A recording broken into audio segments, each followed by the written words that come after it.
था वो क्या था? ठीक है, आज की धूप घड़ी। ठीक है, और इसके लिए हम निकालेंगे खुदा की पाक कलाम में से दूसरा राजा, उसका 20वां अध्याय, उसकी 3री आयत और उसके बाद फिर 11वीं आयत।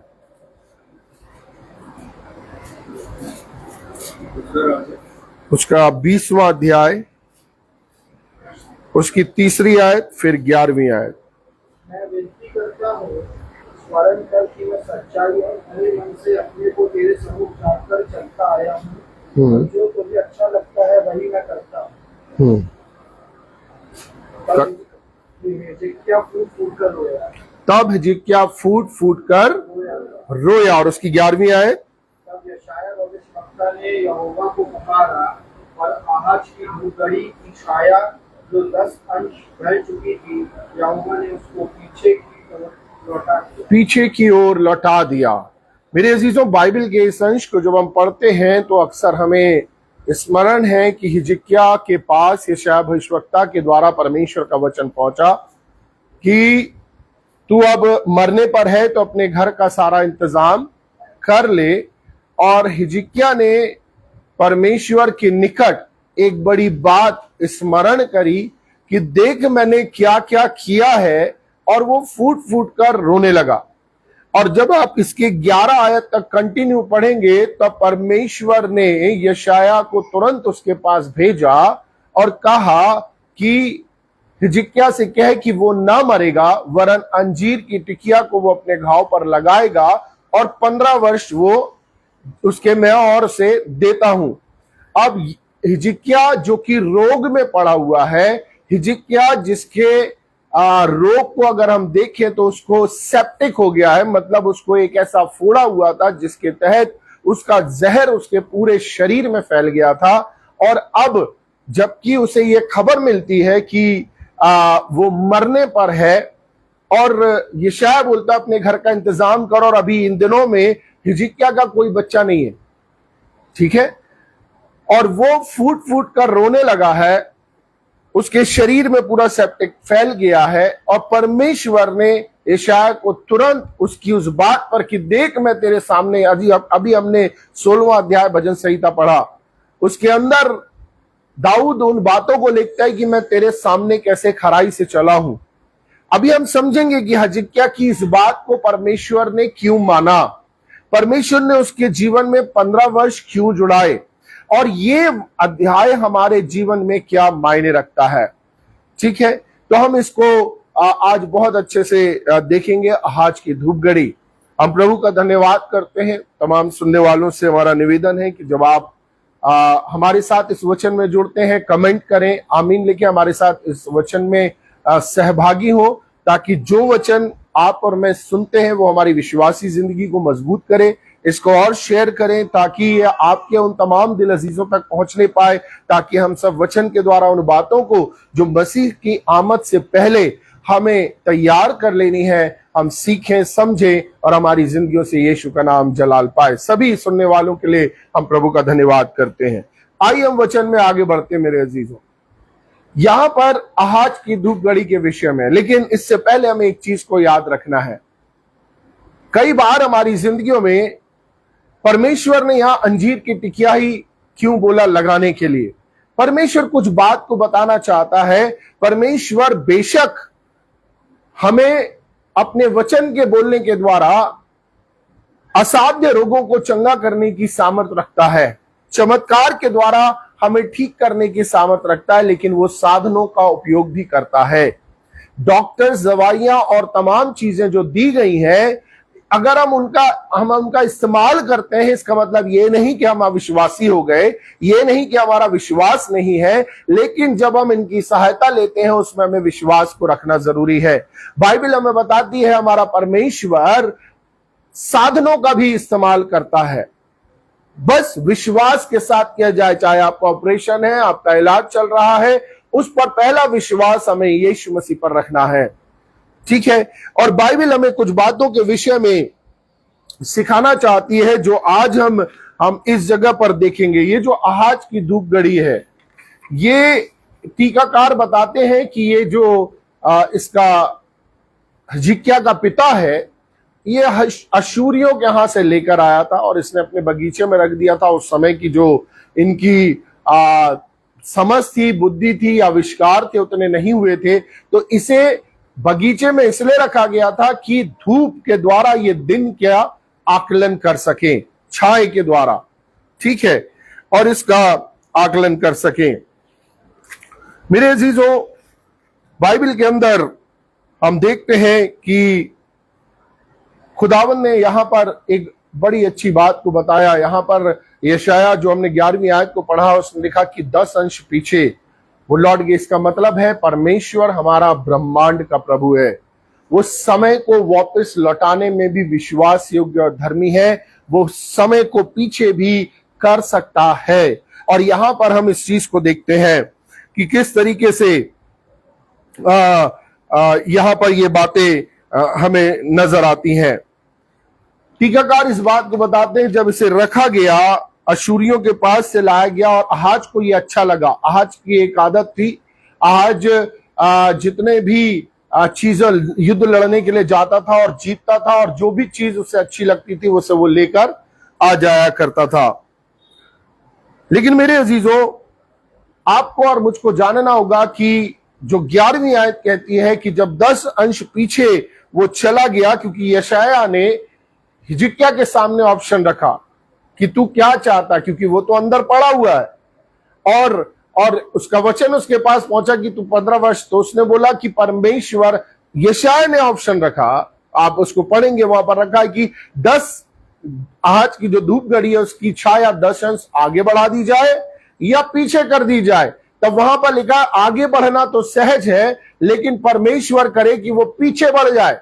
इसका मतलब है परमेश्वर ने वहां पर उसे पीछे कर दिया। हमारा परमेश्वर वापस जाकर हर एक बातों को ठीक करने में विश्वास योग्य धर्मी है।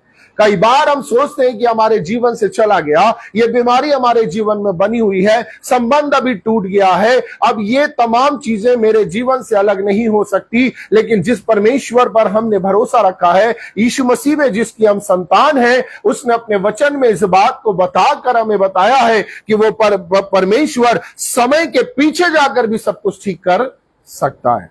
हालेलुया।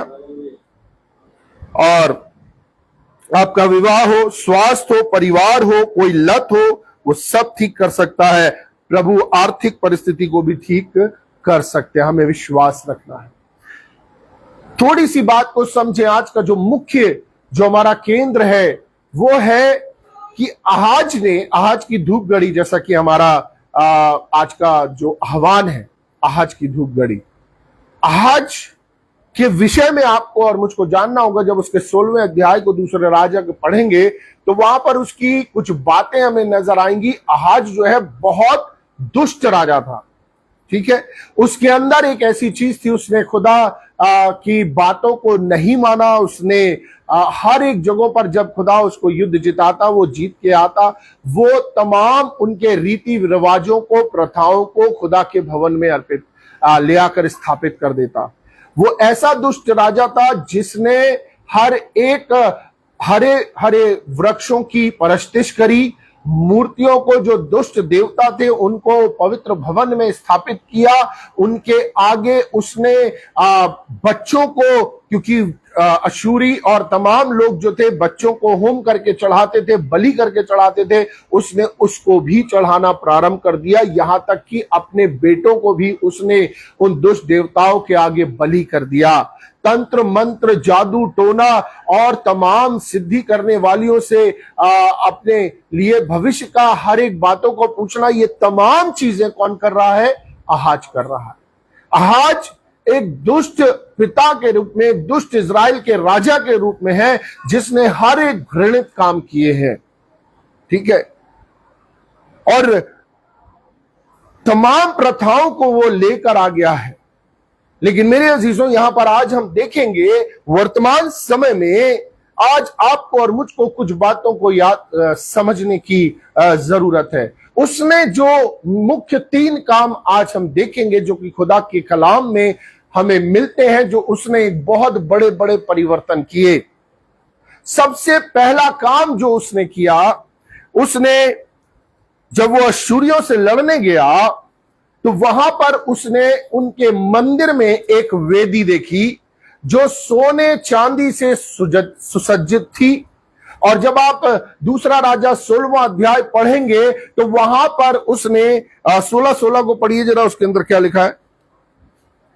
राजा आहाज की आज्ञा के अनुसार उरिया याजक ने किया। हाँ, राजा आहाज ने कुर्सियों की पट्टियों को काट डाला और हौदियों को उन पर से उतार दिया और बेड़े हौद को उन पीतल के पैरों पर से जो उसके नीचे से उतार कर पत्थरों के फर्श पर रख दिया। ठीक है। इसकी देखें थोड़ा सा 10वीं आयत से पढ़ें। तब राजा आहाज अश्शूर के राजा तिग्लत-पिलेसेर से भेंट करने के लिए दमिश्क को गया और वहां की वेदी देखकर उसकी सब बनावट के अनुसार उसका नक्शा उरिया याजक के पास नमूने के रूप में भेज दिया। आगे आगे। ठीक इसी नमूने के अनुसार जिसे राजा आहाज ने दमिश्क से भेजा था, उरिया याजक ने राजा आहाज के दमिश्क से आने के पहले एक वेदी बना दी। हाँ, जब राजा दमिश्क से आया तब उसने उस वेदी को देखा और उसके निकट जाकर उस पर बलि चढ़ाए। उस पर बलि चढ़ाए और उस वेदी पर उसने अपना होम बलि और अन्न बलि जलाया और अर्घ दिया और मेल बलियों का लहू छिड़क दिया। और पीतल की वेदी यहोवा के सामने जो रहती थी उसको उसने भवन के सामने से अर्थात अपनी वेदी और यहोवा के भवन के बीच से हटाकर उस वेदी के उत्तर की ओर रख दिया। उत्तर की ओर रख दिया। उसने सबसे पहला जो काम किया, जब वो एक राजा के पास गया दमिश्क में, वहां उसने उनकी वेदी को देखा, उसको बड़ा पसंद आया और उसने उरिया महायाजक को भेज दिया कि ये वेदी मेरे आने तक बनी होनी चाहिए। और वो बनी रही। और उसने पुरानी वेदी को जो मूसा से चली आ रही थी, तंबू से चली आ रही थी, उसको किनारे रख दिया और इस नई वेदी को जो देखने में तो खूबसूरत थी, उसको उसने पवित्र स्थान पर स्थापित कर दिया। और उसके बाद उसने उसमें होम बलि और अर्घ चढ़ाए और तमाम चीजों को करने लगा। मेरे अजीजों, परमेश्वर हमसे कुछ कहना चाहता है। आज के वर्तमान समय में कहीं ऐसा तो नहीं कि वेदियां चेंज हो गई है। आज के समय में आपको और मुझको जानना होगा, परमेश्वर अपने कार्य करने के तरीके को समय के अनुसार नहीं बदलता। बाइबल बताती है, मैं ना बदलने वाला परमेश्वर हूं। मैं कल, आज और कल अब तक एक सा परमेश्वर। हालेलुया। और आज अगर आप देखें, ये जो वेदी है, ये वेदी ऑल्टर कॉल है। ये परमेश्वर प्रभु यीशु मसीह के नाम में बुलावा है। एक वेदी जो यीशु मसीह के सिद्ध बलिदान के द्वारा तैयार की गई, वो वेदी जहां पापों की क्षमा है, वो वेदी जो सलीब है, वो वेदी जिसके पास हर एक व्यक्ति की पहुंच है। आपका गुनाह कितना ही लाल रंग का क्यों ना हो, आप कितने ही निराश क्यों ना हो, आप कितने ही दुख में क्यों ना हो, लेकिन आप उस वेदी के पास जा सकते हैं। लेकिन आज वर्तमान समय में, यहां ध्यान दें बच्चे, इधर ध्यान दें, आराधना चल रही है, आराधना में बैठे हैं, ठीक है। ये 15 से 20 मिनट आप देखें परमेश्वर आपसे क्या बात कर रहा है। यहां पर खड़ा हुआ, यहां सुमित जुड़ा कुछ नहीं बोल रहा है। ये वो समय होता है जब परमेश्वर हमसे बात करते हैं। इसलिए अपने ध्यान को परमेश्वर की ओर लगाएं, क्योंकि परमेश्वर हमें कुछ सिखाना चाहते हैं। आज कहीं तुम्हारी वेदी तो नहीं बदल गई। आज वेदियां बदल गई हैं। आज लोगों को चाहिए है कि हमारे लिए अच्छी प्रोफेसी करो तो हम आगे आएंगे। हमारे लिए आप बोलो कि तुम्हें वरदान मिलेगा तो हम आगे आएंगे। तुम हमें बुलाओ कि चंगाई मिलेगी तो हम आगे आएंगे। ये सुनने में अच्छा लगता है, ये देखने में अच्छा लगता है, लेकिन इस प्रारंभ से यीशु मसीह की सलीब एक ऐसी वेदी है जहां पर हर समय पश्चातापी हृदय के साथ समर्पण किया जाता है। हालेलुया। और ये बुलाहट आज बहुत सी जगहों पर अलग कर दी गई है। आज ऑल्टर कॉल आप देखिए ना के बराबर हो गए हैं। मुझे याद है कि जब हम 90s या उस समय की बात को देखिए, जितने भी कन्वेंशन जबलपुर में हुआ करती थी या जिस जगह हुआ तो उसका एंड ऑल्टर कॉल से होता था, एंड होता था। उनका एक बड़ा खूबसूरत गीत था ना, ब्रदर अलीशा का कौन सा गीत था जो वो गाते थे, आशीष वंशन वाले, आजा प्रभु यीशु के दर आजा। ओ जब वो ये गाना चालू करते थे, कोई भी वचन वहां प्रचारा जाए वो लास्ट में समर्पण के साथ आता था। आज आप देखें कितनी जगह पर लोग आकर अपनी बुरी व्यसन को वहां पर छोड़ते हैं, कमिट करके जाते हैं, आंसुओं के साथ आते हैं। कहीं वेदी तो चेंज नहीं हो गई? आइए आज आप अगर आज जो अपने बिजनेस को फ्लरिश करना चाहते हैं वो सामने आए, जो बच्चों की आशीष चाहते हैं वो सामने आए, जो ये वरदान चाहते हैं वो सामने आए। नहीं, यीशु की सलीब वो वेदी है जो हर एक पापी के लिए, हर एक जिंदगी के लिए, आप जिस भी हालत में है आए, आपको जीवन मिलेगा। हालेलुया। आहाज ने क्या किया? आहाज ने एक सुंदर दिखने वाली वेदी को उस जगह पर स्थापित किया और जो तंबू से चली आ रही वेदी थी उसको किनारे रखवा दिया। आज कहीं ऐसा तो नहीं हमारी वेदियां बदल गई? मुझे अवसर मिला बीते समय में और मुझे पवित्र आत्मा ने सिखाया, जब हमारे आदरणीय पासबान लोग कॉन्फ्रेंस के लिए बाहर थे और मुझे खुदा के भवन में खुदा के कलाम की मुनादी करने का अनुग्रह मिला और मैंने ऑल्टर कॉल किया। मैंने कहा आज वेदी पर, आज इस जगह पर पासबान नहीं है और मैं विश्वास करता हूं कि आज यीशु जो हमारा सच्चा पासबान है, हमारा महायाजक, वो यहां पर है। बहुत से लोग आए, उन्होंने समर्पण किया, हमने गाना भी गाया, लेकिन जब मैं दूसरे दिन दुआ में बैठा था, प्रभु ने बोला जब मैं वहां था तू क्यों नहीं आया? सवाल है, आज वेदियां बदल गई हैं। कहीं ऐसा तो नहीं जब वेदियां बदल गई हैं तो हमारा समर्पण बदल जाए? एक मैं खुदा के खादिम की बहुत बड़ी गवाही को देख रहा हूं, मैंने आज ही दिन में उसको सुना। वो अपने युवा अवस्था में थे, अभी उनकी बहुत बड़ी मिनिस्ट्री चलती है ना, और फ्री चैपल के नाम से, ठीक। वो कहते हैं कि जब मैं युवा अवस्था में था और उस समय जब प्रभु ने मुझे स्पर्श किया, उस समय ऑल्टर कॉल का समय नहीं था, उस समय बुलावे का समय नहीं था, उस समय कोई ऐसा समय नहीं था कि आराधना फिनिश चल रही है। मैं उठा और मैं सामने की ओर दौड़ लगा दिया और मैंने उस जगह जाकर आंसुओं के साथ अपने जीवन का समर्पण किया और आज प्रभु ने उन्हें एक ऐसी मिनिस्ट्री दी है जो हर एक प्रकार से फ्रलिश्ड है और हर एक प्रकार से जिंदगियों को वो बचाते हैं। हालेलुया। मेरे अजीजों, प्रभु चाहता है कि आज भी वो वेदी सलीब है, आज भी वो वेदी, उसका रिप्लेसमेंट कोई नहीं है। आज ने एक काम किया, उसने सुंदर दिखने वाली वेदी को वहां पर किया और जो प्रारंभ से चली आ रही वेदी थी उसको किनारे कर दिया। दूसरी बात जो उसने किया,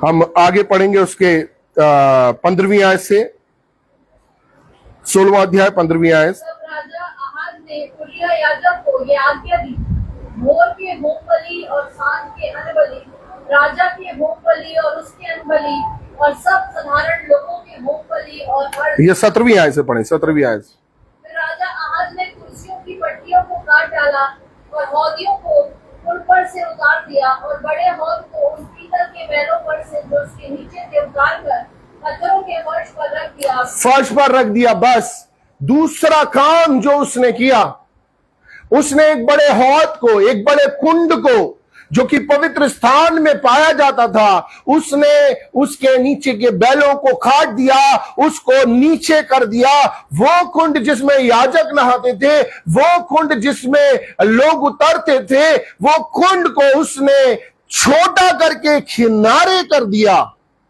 उसने उसे नीचा कर दिया। मेरे अजीजों, आज ये कुंड जो बपतिस्मे का प्रतीक है, जिसके तहत खुदावंद यीशु मसीह ने कहा जो विश्वास करे, बपतिस्मा ले, उसी का उद्धार होगा। बपतिस्मा यीशु के साथ अपने आप को उसकी मृत्यु में शामिल करना है और नए जीवन में प्रवेश करना है। कई बार हम स्वाभिमान हमारा, अहंकार हमारा, ज्यादा ज्ञान हमारा हमें बोलता, अरे भाई उसका बपतिस्मा नहीं हुआ उस डाकू का। अरे भाई ये डूबना जरूरी है क्या? यीशु के लहू के द्वारा तो हम शुद्ध और पाक कर लिए, हम विश्वास करते हैं। मेरे अजीजों, आपकी राय कुछ भी हो सकती है, लेकिन कलाम के अनुसार परमेश्वर की राय है जो बपतिस्मा ले उसी का उद्धार होगा। आज टंकियां सूखी पड़ी है, आज टंकियां टूटी पड़ी है। आज बपतिस्मे को हमने किनारे रख दिया है, हमने छिड़काव के बपतिस्मे में बदल दिया है। लेकिन बपतिस्मे का मेन अर्थ है डूब जाना। बपतिस्मे का मेन अर्थ है अपने आप का समर्पण करना। बपतिस्मे का मेन अर्थ है कि प्रभु मुझसे कुछ नहीं हो सकता, मैं अपने आप को तेरे वश में करता हूं, मुझे कबूल कर। उसने काम किया, उसने उस खून को उसको उठाकर उसने क्या कर दिया? किनारे छोटे हौद में तब्दील कर दिया। मेरे अजीजों, बपतिस्मा प्रारंभ से ही नए जन्म का प्रतीक है। फिर उसके बाद उसने देखिए अगले पद को पढ़े। विश्राम के दिन के लिए हाँ, जो छाया हुआ स्थान भवन में बना था, हाँ, और राजा के बाहरी प्रवेश द्वार को उसने अश्शूर के राजा के कारण यहोवा के भवन से अलग कर दिया। यहोवा के भवन से अलग कर दिया। विश्राम के दिन के लिए जो छाया हुआ स्थान भवन में बना था और राजा के बाहरी प्रवेश द्वार को उसने अश्शूर के राजा के कारण यहोवा के भवन से अलग कर दिया। ये विश्राम का वो जगह है। मेरे अजीजों, ये आपको समझना होगा। ये बाइबल हमें सिखाना चाहती है, ये पवित्र आत्मा के विषय में है जहां पर आप विश्राम पाते हैं। विश्राम का मतलब है परमेश्वर के आराम में प्रवेश करना। परमेश्वर ने जितने भी कार्य किए वो बनी आदम के लिए कि उसने सृष्टि की रचना की, उसने हर एक बातों को बनाया ताकि आदम उस पर प्रभुता करे। और परमेश्वर ने एक दिन विश्राम दिन ठहराया जिसे आज हम सबत के रूप में स्मरण करते हैं, जिसमें परमेश्वर कहता है कि मैंने सब कुछ तेरे लिए कर दिया है और तू मेरी उपासना करता कि मैं तेरे साथ आनंद में शरीक हो सकूं। और ये वो विश्राम का स्थल था जिस स्थल को उसने क्या किया, उस आवरण को उसने उस विश्राम के स्थान को अलग कर दिया। और जो कि पवित्र आत्मा है। आज पवित्र आत्मा के विषय में कितनी बार आपने पुलपिट से प्रचार सुना है?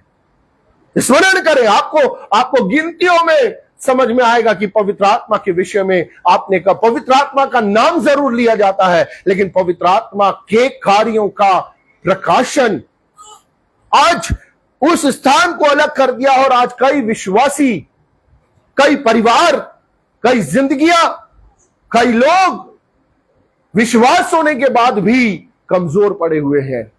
बाइबल के अंदर खुदा का कलाम हमें इस बात को बताता है, परमेश्वर ने सारे रसूलों को एक आज्ञा दी, अपने चेलों को आज्ञा दी, अटारी में ठहरे रहना, जब तक तुम सामर्थ ना पाओ आगे नहीं निकलना, क्योंकि पवित्र आत्मा के द्वारा ही तुम इस बड़ी सेवा को अंजाम दे सकते हो।